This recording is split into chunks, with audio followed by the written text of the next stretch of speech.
Hello, everyone. Welcome back to the Splatoon 2 Octo. God damn it. Every time.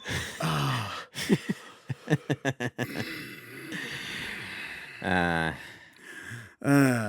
case anyone was wondering, I would probably not expect the Octopath Traveler playthrough to happen anytime soon. I might do Bravely Default for the channel one day, but Octopath Traveler would be after that for sure. I mean, I would also probably do Octopath on my end, maybe. Yeah. Did either of you guys play Bravely Default?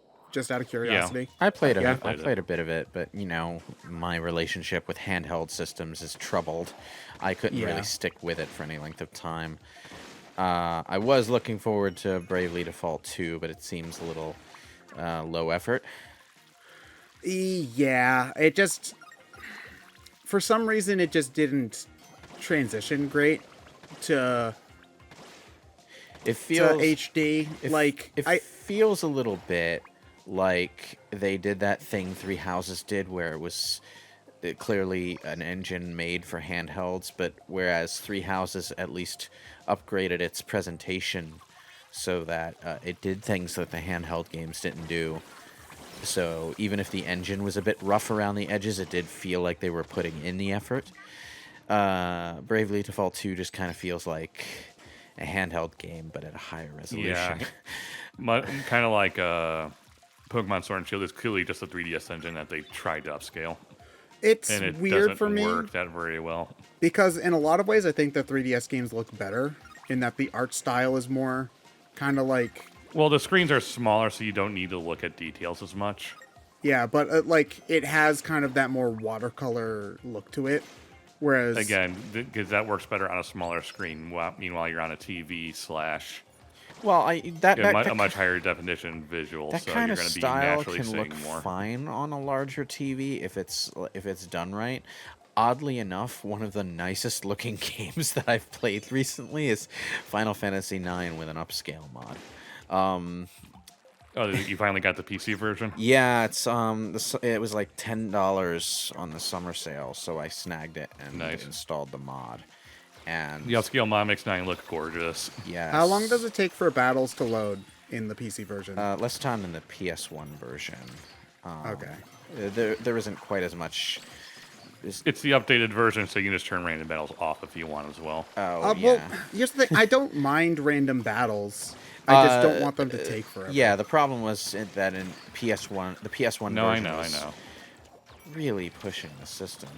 Yeah. Those disc. And the game does look great for a PS1 game. It's just that it takes 45 seconds for the battles to start. But yeah, like that's actually something about RPGs that bothers me. And I've been thinking a lot about it because I was trying to play the Shin Megami Tensei Nocturne port, and I stopped. And part of it was because the random battles in that game are ridiculous to the point where you can go literally 4 steps and have a counter rate. Yeah. Ryan, I know you know the old Legendary Frog Flash cartoon making fun of Final Fantasy VII random battles, where Cloud like moves his arm and then a battle starts. Beware the random battles, Cloud. Welcome to the overworld. Looks peaceful, doesn't it? It's just like, let's find another battle, and then he takes one giant step, and it's like, try another one, and then he tries another, and then bump, bump, bump, ba-da-da-da-da-da.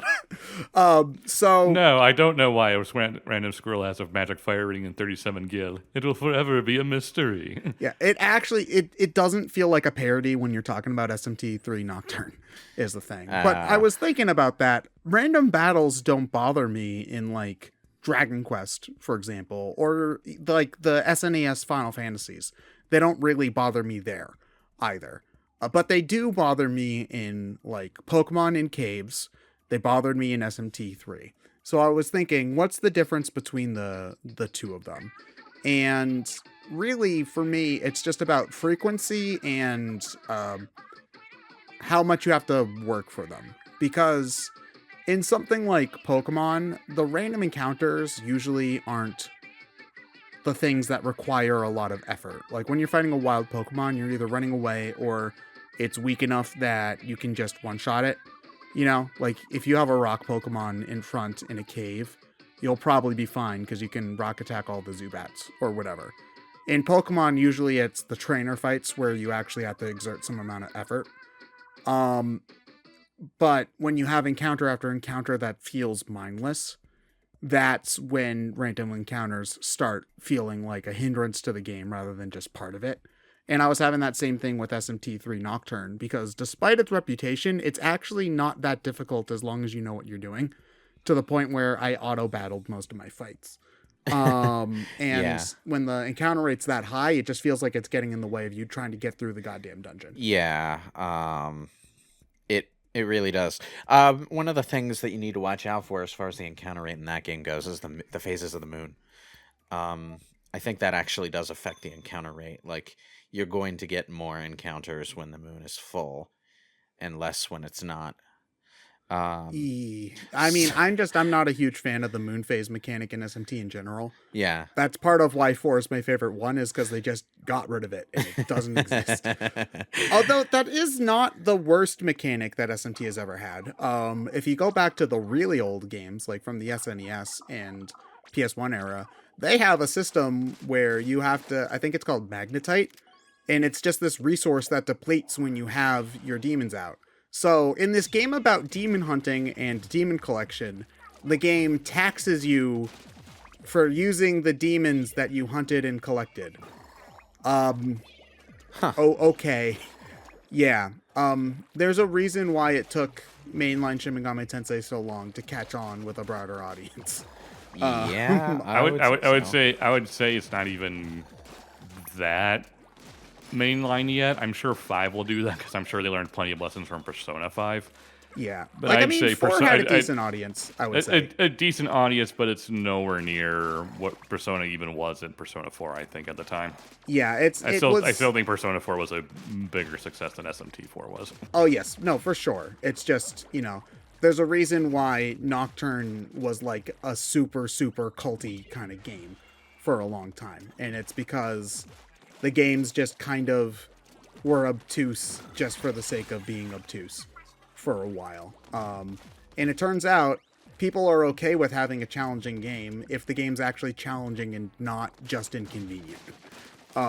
Which a lot of bad RPGs make things inconvenient instead of making it challenging. People talk about Nocturne being challenging, they're mostly talking about the boss fights, which can seriously mess you up. Well, that's just kind of an RPG problem, where whenever a boss fight wants a specific strategy for you, it's hard to win that on your first try, because a lot of the strategy in an RPG is setup. So like you go to, like, the famous one is the Matador fight. Like, if you go to the Matador fight and you don't have the move that increases your agility and you don't have demons that resist wind, then you're just going to lose. But once you do have the demons that resist wind and the demons that increase your agility, then the fight's really easy. Well, I wouldn't say it's quite that strict. And you can also, like, rather than increasing your own agility, you can just counter his buffs with your debuffs. So there's more than one way to approach that challenge. But, yeah, you have to know to think on that wavelength in the first place. And unfortunately, we live in a world where the RPGs that actually do have mainline appeal don't make you think on that wavelength all that often. So that's why it struck people as so gosh darn hard.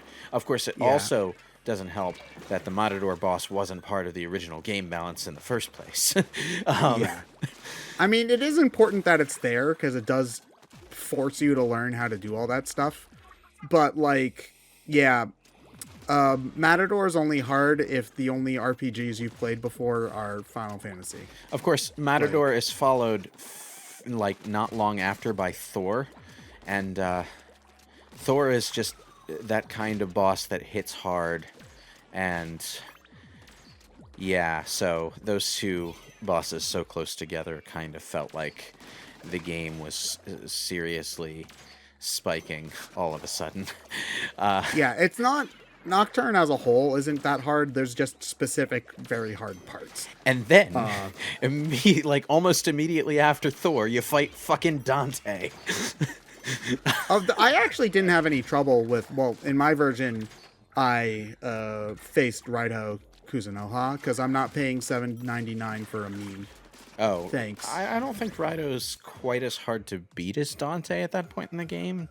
Dante, I thought that they had the same stats and moves.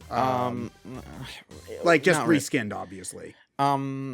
Dante's attacks are mostly physical attacks, which ironically makes him the least useful party member you could possibly have in the late game, which is the only. I do kind of hope that when, since it's on PC, we mod in me Dante instead. Hello, it is me, Dante, from Devil Me Cry. If we're talking about modding, we should mod in all sorts of replacement guest characters for Dante and Raito. Let's have a Hatsune Miku version. I mean, it's Sega, so or just, they could. You know what? Replace Dante with Joker. Batman Joker or Persona Joker? Persona Joker. Obviously. You could even have him do the jumping off the building thing. You don't even have to change the animation, just the dialogue text box. I mean, as we learned from Injustice, the Joker can survive a punch in the face from Superman. So, I mean, living in a demon world seems up his alley, probably. And he's all about, like, chaos and crap. That's a Shin Megami Tensei thing. Yeah, you want to make the law side look like the good guys for a change. Yeah, that's one way to do it. Yeah, can we please have balanced alignment representation in SMT5, please and thank you. But anyway, that we've had a lot of RPG talk this commentary. I guess that is one of the pitfalls of doing a game like this for a commentary, in that each individual stage is very separate. So sometimes also, there's just not a lot to talk about. Also, there's a lot of samey stages because they're kind of, it's how non-linear it is. So yeah, I mean, I think that's just kind of something about the Splatoon art style that they're going for with Splatoon 1 and 2 in the single player, is that they went with the whole Super Mario Galaxy floating platforms in space kind of look for the whole thing. So the environments can get a little samey. That is a true thing. Oh, there's Game & Watches in this background. Never mind. The environments in this game are great. Shut up. It does have a way of looking makeshift, if that's the right word. Like it's a game designed out of pre-made assets, you know. Yeah, I can see that for sure. That's actually why the Splatoon 3 kind of focusing on a larger area, like that's on the ground, like it's not underground when they showed the footage. This is another one of those ones where you can't refill your ink. Yeah. Yep. So you only have a certain amount of shots. And And when you're doing the jump, roller, you need to do the jump and attack because they'll do a vertical slice instead of a wide arc. the difference here is that the roller is not typically something where you are going for precision. You're more going for, they're in the general area of my strike, and so they die, pretty much. The roller is a common favorite weapon for new players because it is probably the easiest weapon to use outside of like just pointing at stuff with the gun.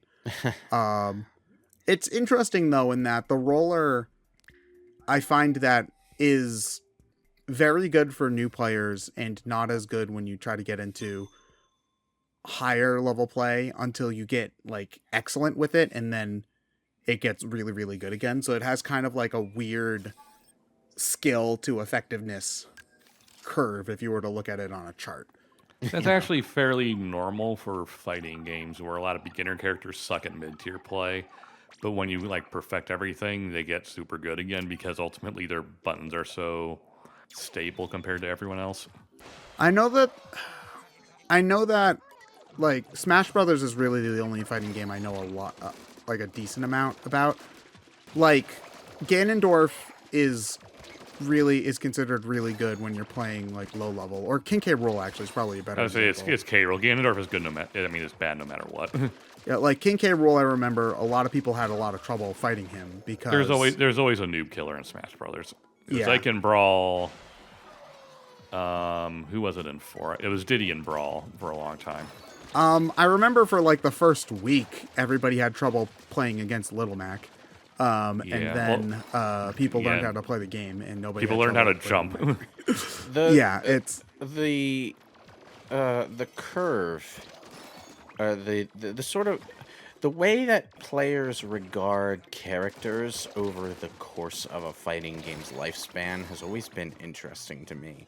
Like, there'll be a character, for example, that goes a long time where everyone just accepts without question that the character is terrible and not worth playing competitively. And then some genius figures out the best way to use them. And suddenly it's usually by accident and not entirely developer intended, though, or else it would be a bit more obvious. Sometimes. I mean, that's kind of the... okay, there's to give a recent example, Dan Hibiki in Street Fighter V had an infinite when he came out. Well, that's not necessarily the kind of thing I'm talking about. Like, Street Fighter 4 Sakura, people used to think she was terrible, and then someone finally figured out how to use her, and she wasn't terrible anymore. And it was purely just players not completely thinking through the pros and cons of her moveset. There is a metagame aspect to that too, where if your game is, like Melee as an example, if you are used to playing as Fox and playing mostly against Falcos and Marths, then if somebody shows up with a Mewtwo that they somehow got to be competitively viable, you don't know how to handle it. No, that happens all the time in Melee because everyone only plays top 5. So once in a while, you'll find someone show up with like a Yoshi and they'll win a decent amount. Part of it is just that the majority of players in any given fighting game didn't actually do their own experimenting to figure out who was where on the tier list. They looked it up online, read a bunch of people who did do their experimenting, and read their thoughts and opinions on the subject, looked into the frame data that was presented, and they didn't really deviate from the information that was presented there. So you don't really find out if there are exceptions to those rules or if there are things that those people overlooked until someone else does the experimenting all over again and finds that there was just something that people missed. And things can get pretty crazy when that happens.